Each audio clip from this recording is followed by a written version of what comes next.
আমার নাম মোহাম্মদ আবু সাইদ, গ্রাম নাগেরগাঁও ছয়শা।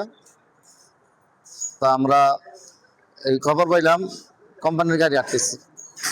তা জসিম ভাই আমি আমার এই রনি আমরা এক মোটরসাইকেলটা আসছি জৈনপুরের মাথায়।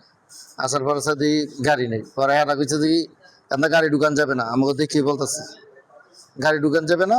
আমরা আটকেছে রাব্বি, শুভ, রাব্বি, আরো কয়েকজন, আমি সবার নাম বলতে পারবো না, ঠিক আছে।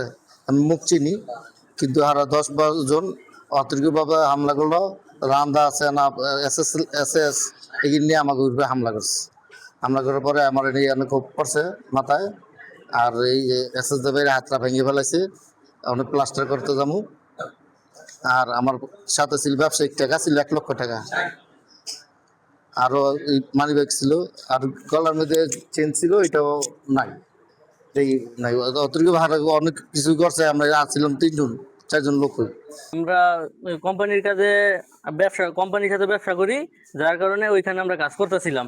ওইখান থেকে ফোন আসছে হঠাৎ যে সিমেন্টের গাড়ি আসছে ওইখানে, জৈনপুরের দড়িয়ার লোকেরা চাঁদা দাবি করতেছে, চাঁদা না দিলে গাড়ি যাইতে দিব না।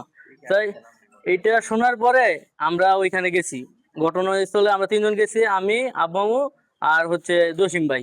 ওই যাওয়ার পরে শুভ শুরু করছে, অনেক কাফালিং করতেছে যে গাড়ি ঢুকতে দেওয়া হবে না, এখান দিয়ে কোনোভাবেই গাড়ি ঢুকতে দিত না।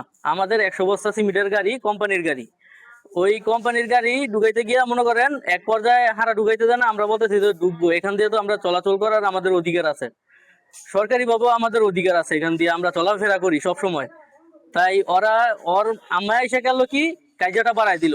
এই শুভর আম্মায় এসা যুবলীগের রাব্বি, সে আওয়ামী লীগ করে, এবং এই কাজিয়ার মূল ইয়াটাই করছে রাব্বি লাগাইছে। এবং ইয়ার মায়, শুভর মায় আইসা কইতাছে তোরা একটা কথা বলবি না, তোরা কেন এখান থেকে গাড়ি নিবি, এইটা অনেক কিছু, চাঁদা না দেওয়ার কারণে। এই চাঁদা নিয়ে মনে করেন বহুত কিছু। তারপরে আমরা 3 জন তো কার্যের উদ্দেশ্যে ওইখানে ছিলাম না, কার্যা উদ্দেশ্য করে আমরা যাই না ওইখানে। আমরা গেছি জাস্ট গাড়িটা ছুটে যাতে যেভাবে নেওয়া যায় ওইভাবেই মিট করতে, ওদের সাথে মিলে নাই, যার জন্য ওরা এই আমাদের আবু আমরুসাদ, অনেক কোম্পানির গাড়ি তো ঢুকছে, ঠিক আছে, আবু আমরুসাদ ছুরি দাও বটি তো ওরা একতরফা হামলা করে।